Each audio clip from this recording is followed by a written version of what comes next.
E aí pessoal, tudo bem? Hoje nós vamos ter mais uma videoaula do canal Viaja Nessa História. Eu sou a professora Luísa Gantz e a nossa aula de hoje é sobre ciclos econômicos do Brasil Colônia, tá? Entendendo aí Brasil Colônia, aquele período do Brasil pré-colonial e o período do Brasil colonial, tá? Período de não povoamento e de povoamento das terras invadidas por Portugal na região das Américas. Feito?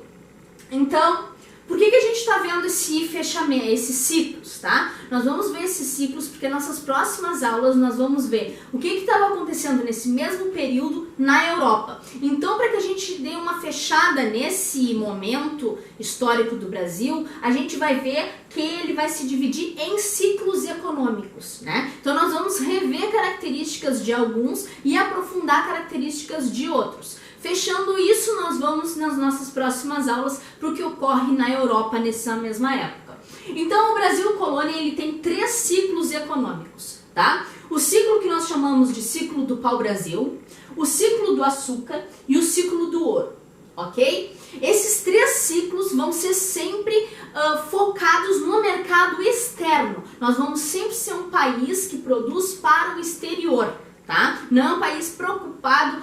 Óbvio que nós somos uma colônia, né? Portugal tem pra gente um plano focado no mercado externo e não focado no mercado interno. Feito?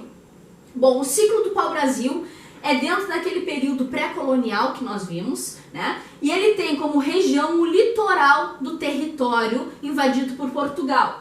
É caracterizado pelo extrativismo do pau-brasil, daí dá o nome do ciclo, tá? E pelas relações amistosas com os indígenas, já que tu não tem povoamento, tu tens na realidade o escambo, que é a troca de produtos entre portugueses e indígenas, né? Esse ciclo é voltado para o mercado externo, porque o produto é para o tingimento de roupas lá na Europa, tá? E a mão de obra é livre, porque a mão de obra é indígena, do local, né, autóctone que nós chamamos, e ela vai ser, as relações vão ocorrer a partir do escambo. O ciclo do açúcar já é dentro do período de povoamento e colonização portuguesa no território. E aí nós temos o quê? A região do ciclo do açúcar, ciclo econômico, né? Aí ele tem o nome, o produto, carro-chefe dessa economia. Então, a região é o Nordeste com a plantação, obviamente, de cana-de-açúcar. A cana-de-açúcar ela vai ser plantada em latifúndios que vão ser chamados de engenho.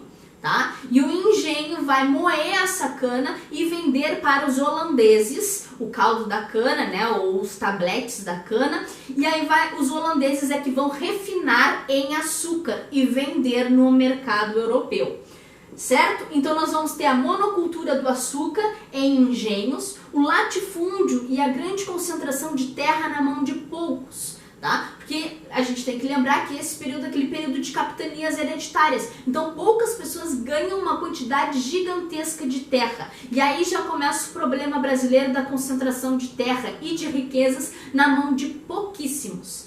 As capitanias hereditárias vão existir dentro desse ciclo econômico e o governo geral também. Lembram? As duas ocorrem às vezes ao mesmo tempo, né? A partir do fracasso das capitanias. O mercado a produção é voltada para o mercado externo, então para a venda para os holandeses, né? A capital durante esse ciclo econômico vai ser Salvador. Salvador está no Nordeste, né? O contato vai ser violento agora, a relação vai ser violenta com os indígenas, por quê?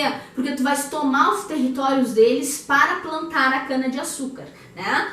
Tu vais ter invasão francesa e invasão holandesa. Vai ter nesse período a invasão holandesa vindo a partir da União Ibérica, né? E o bandeirismo também existindo a partir da União Ibérica. A mão de obra desse período econômico é a mão de obra africana e indígena escravizada, tá? Bom, o que o bandeirismo então tem relação com a União Ibérica e o que isso vai nos gerar uma relação com o ciclo do ouro, que é o próximo ciclo econômico, tá? O que a gente tem que entender? Nós temos que entender que a União Ibérica é a união das coroas de Portugal e Espanha sob a coroa, domínio, né, da coroa espanhola. A Espanha não invadiu Portugal, lembrem, a Espanha teve direito ao trono português por hereditariedade, por sangue nobre, né? A partir da morte do rei português. Então, unindo Portugal e Espanha, os interesses de Portugal e Espanha se tornaram um só. A Espanha teve domínio sobre as colônias portuguesas nas Américas, o Brasil então, e na África, toda a costa da África que era colonizada por portugueses, tá? Invadida, né? E dominada por portugueses. Só que aí tem um problema. A União Ibérica gerou a invasão holandesa aqui no Brasil e gerou o fim do Tratado de Tordesilhas. Não tem por que eu ter um tratado que separa as terras portuguesas das terras brasileiras, das terras espanholas, se Portugal e Espanha são uma coisa só. Então não existe mais o Tratado de Tordesilhas. Mas os holandeses invadem porque eles têm uma disputa com a Espanha, já que os holandeses são os Países Baixos que foram dominados pela Espanha e conseguiram a independência há pouco tempo nessa época. Então a Espanha rompe relações com os holandeses. Se a Espanha rompe relações com os holandeses, quer dizer que a Espanha não vende mais a caldo de cana, o melaço da cana, para os holandeses refinarem e transformarem em açúcar. Esse era o comércio holandês. Então o que tu vais gerar? A invasão holandesa vai existir no Nordeste. Para quê? Para ter o controle sobre o engenho de açúcar, sobre a produção de açúcar. Essa invasão holandesa vai acontecer tanto no Nordeste como nas colônias africanas de Portugal, que agora são da União Ibérica, são da Espanha. Por que os holandeses também vão invadir a África? Vão invadir a África porque o engenho de açúcar ele precisa de mão de obra escrava africana. A mão de obra escrava africana, ela gera toda uma questão monetária, porque tu compras escravos na África, gerando dinheiro para essas colônias na África. Os holandeses tinham parte desse comércio de tráfico negreiro, vão enviar escravos para cá, escravos negros, né? Pessoas escravizadas de origem africana, para cá para trabalhar nos engenhos. Então todo o processo de lucro holandês está na parte de tráfico negreiro, tá? Das próprias colônias portuguesas para cá e na questão de refinar açúcar. Então todo o comércio com os portugueses é que faz o enriquecimento dos holandeses nessa parte ocidental, tá? Porque os holandeses também vão ter a parte oriental com as especiarias. E aí o que vai acontecer? A invasão holandesa do Nordeste vai ocorrer, mas também vai ocorrer invasão holandesa nas colônias africanas. Agora tu tem o quê? Tu tens uma escassez de escravos no Brasil. Por quê? Porque se a Espanha não vai ter os escravos que vêm das colônias africanas, porque ela vai perder também as colônias africanas para a Holanda, tu não vais ter escravos africanos aqui. Não tendo escravos africanos aqui, liberando o interior do país, porque não tem mais Tratado de Tordesilhas e a população pode transitar nas terras, tu vais ter o bandeirismo. O bandeirismo, então, vai ser a caça ao índio, primeiro para ele ser escravizado, né, e suprir essa escassez de escravos, né, que vai ocorrer para a parte do setor açucareiro, para a parte de produção de açúcar. E como tu estás procurando índios mata dentro, né? Tu estás entrando mais no território, já que não existe mais a linha do Tratado de Tordesilhas, tu vais promover com o bandeirismo a interiorização da colonização, porque vão começar a ser feitos povoados, né? E vai encontrar as regiões de Minas Gerais, que são regiões cheias de ouro.